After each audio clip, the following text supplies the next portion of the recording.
Bueno, pues bienvenidos todos de nuevo otro lunes para seguir con la lectura de Las Moradas.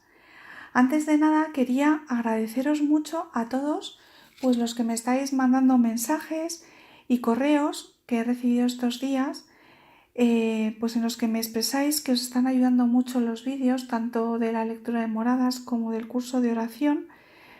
Y bueno, pues todo esto me da a mí mucho ánimo para seguir con este proyecto. Yo os expliqué la primera semana que ante todo lo que yo quiero daros en estos audios sobre la lectura son simplemente unas claves de lectura y explicaros algunos aspectos del texto que son un poco más difíciles de comprender sin que se os den otras indicaciones, ¿no? Pero sobre todo es lo que os dije el primer día, que nosotros lo que vamos a hacer aquí no va a ser una lectura literaria del libro de las Moradas, aunque de hecho estemos haciendo la lectura del libro quizá más importante de una de las mejores escritoras de lengua castellana que han existido nunca. Pero nosotros lo importante es que estamos haciendo una lectura orante. Y como es una lectura orante, pues realmente lo importante es lo que hagáis vosotros, es decir, ese ratito que os busquéis tranquilo para leer despacio, para pararos allí donde algo os toca el corazón, volverlo a releer y dejar que el Señor os vaya diciendo, ¿no? O preguntándole que por qué me quieres decir con este texto. Eso es lo importante, eso es lo que verdaderamente merece la pena y es enriquecedor, ¿no? Bueno, os quería también comentar que os pido por favor que dejéis mensajes también en los vídeos porque, bueno, cada semana en el vídeo que vaya subiendo, porque creo que puede ser también muy enriquecedor para los demás, para las otras personas que están haciendo la lectura. Yo estoy en varios grupos de WhatsApp y verdaderamente lo que se comparte es maravilloso. O sea, la gente deja unos mensajes y una riqueza que es muy grande para el leerlo con otras personas. Entonces os lo recomiendo muchísimo que si no estáis en ningún grupo, busquéis un grupo de personas que también lo quieran leer y aunque sean solamente 2 o 3 personas, pero ya veréis cómo es mucho más rico leerlo de forma compartida. También os animo a que os suscribáis al canal de YouTube y también pues eso, a que dejéis esos comentarios que simplemente necesitáis una cuenta de YouTube pero que se hace en un momento. Bueno, pues ya podemos empezar hablando de lo que es el texto de hoy. Recordad que la semana pasada ya habíamos empezado con el capítulo segundo de las primeras moradas y lo que leímos fue de los puntos primero al sexto incluido. Pues bien, hoy vamos a seguir con este capítulo segundo y lo que vamos a leer va a ser desde el punto 7 al punto 11, es decir, no vamos a acabar el capítulo segundo, sino solamente del 7 al 11, porque como veréis, aquí va a tratar Santa Teresa uno de los temas más importantes de su espiritualidad y de su enseñanza sobre la oración, que es el tema del conocimiento propio, que es además muy típico y muy característico de estas primeras moradas. Pero bueno, hablaros de esto lo voy a dejar para el final, porque antes os quiero comentar varias cosas de los puntos anteriores, de los puntos 7 y 8, que son muy interesantes. Fijaros, primero en el punto número 7, Teresa que empieza pidiendo perdón y paciencia, porque ella, como sabéis, va escribiendo sobre la marcha, o sea, ni hacía capítulos ni nada, ella tal cual iba pudiendo encontrar un ratito, que como sabéis solamente tardó 6 meses en escribir el libro, pero iba escribiendo todo seguido y bueno, pues tal cual iban viniendo las ideas a la cabeza. Y aquí nos dice una cosa muy importante, fijaros aquí, en este punto 7 Teresa nos revela con toda claridad cuál es el propósito del libro. Nos cuenta que muchas veces y en muchos libros se nos dice lo bueno que es hacer oración, nos explica cómo hay que hacer oración, pero ella en este libro no nos quiere hablar de esto. Ella no se quiere centrar en esto. Lo que realmente quiere Teresa es hablarnos de Dios, de su experiencia de Dios, de lo que ella ha sentido, de lo que ha experimentado.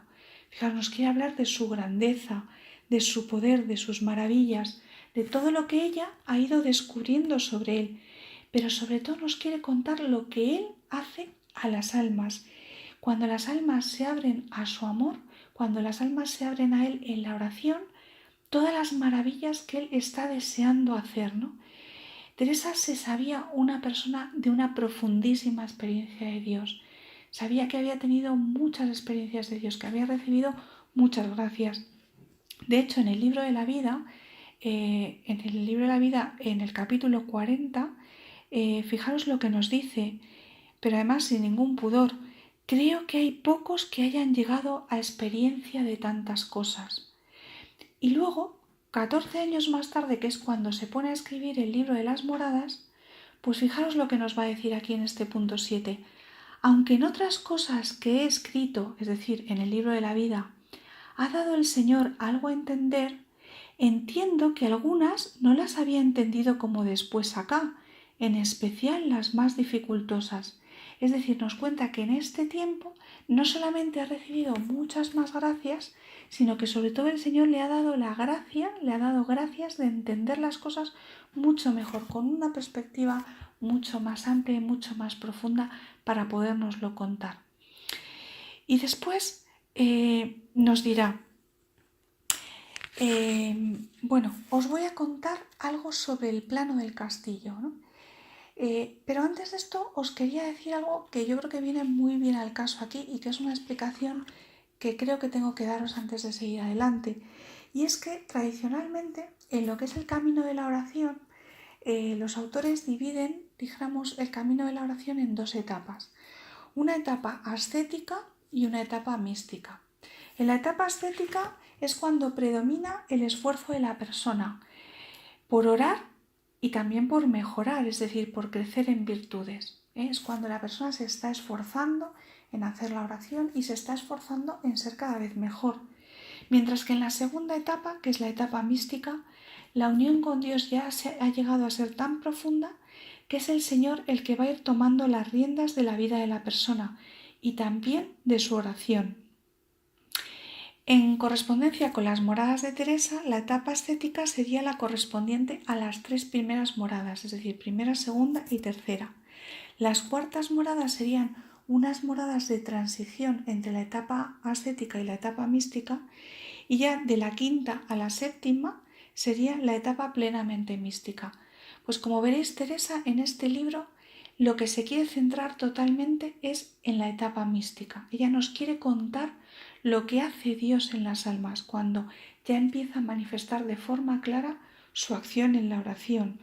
Y por eso le va a dedicar muchos más capítulos. Fijaos, por ejemplo, en la primera morada veis que solo hay 2 capítulos, pero en las sextas moradas hay 11 capítulos.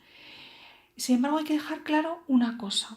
Primero, el esfuerzo de la persona, la ascética, dura toda la vida espiritual. Es decir, por muy elevada que esté la persona y por mucho que esté en la etapa mística, siempre tiene que seguir haciendo un esfuerzo. Mientras estamos en esta vida, la persona se va a tener que seguir esforzando. Y a la vez también es importante dejar claro otra cosa que ya os he dicho alguna vez, que es que toda oración es don de Dios, don total de Dios. El mismo deseo de tener oración ya es don de Dios. Por lo tanto, en la etapa ascética, aunque la persona todavía no sienta de una forma clara la presencia de Dios, no la sienta manifestarse, sin embargo, Dios está actuando exactamente igual que en la etapa mística. Pero dijéramos que el alma no se ha abierto lo suficiente todavía a poder sentir a Dios. Bueno, luego en el punto 8, como os he dicho, nos va a decir una cosa muy importante para nuestro viaje al castillo, y es que nos da una pista sobre el plano del castillo. Nos cuenta que no nos lo debemos de imaginar como si fuera un largo pasillo en el que al final está la estancia donde está el rey. Es decir, dice, no son como estancias en hilada, una tras la otra, ¿no? Como que hubiera que pasar de las primeras moradas a las segundas, de las segundas a las terceras, y hubiera que seguir ese camino lineal, ¿no? Porque realmente la experiencia que tiene ella es que Dios mueve al alma de una morada a otra libremente, según él le va pareciendo que tiene que ser. Y así hay, por ejemplo, almas que estando en las primeras moradas o incluso fuera del castillo, de repente el Señor pues le da gracias místicas que pues serían a lo mejor gracias de las quintas o de las sextas moradas, pero no es porque la persona esté ya ahí, sino que Dios va moviendo el alma y va haciendo un camino que es completamente único y totalmente propio, un camino personal dentro del castillo pensado por Dios para cada persona.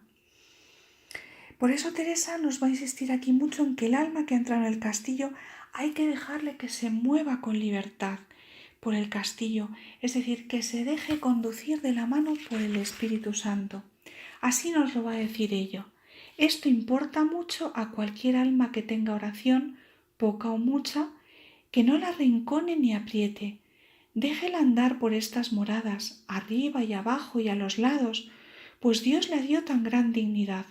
No se estruje en estar mucho tiempo en una sola pieza.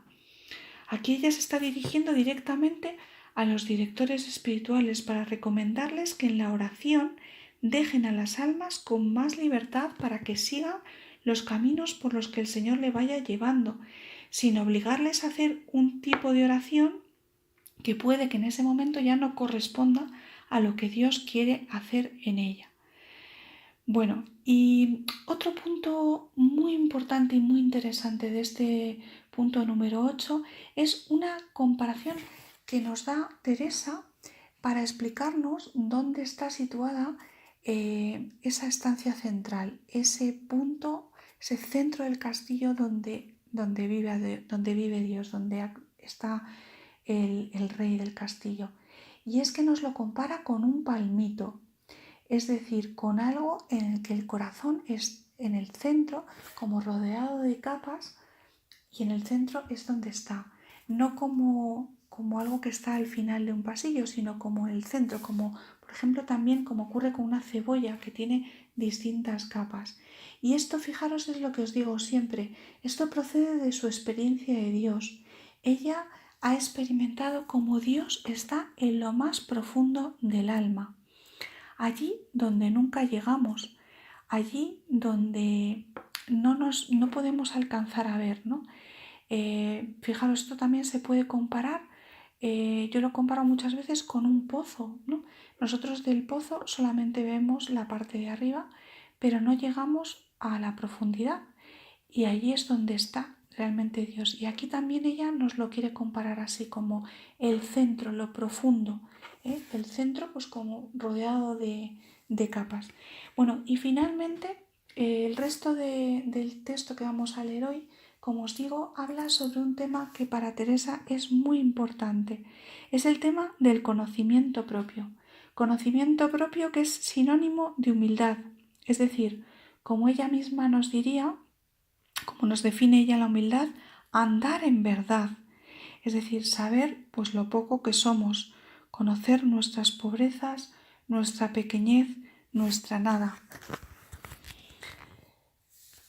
Fijaros, es tan importante esto para Teresa que hasta tal punto va a llegar en algún momento a plantear la oración como un camino, simplemente como un camino para entender a Dios y para entendernos a nosotros mismos.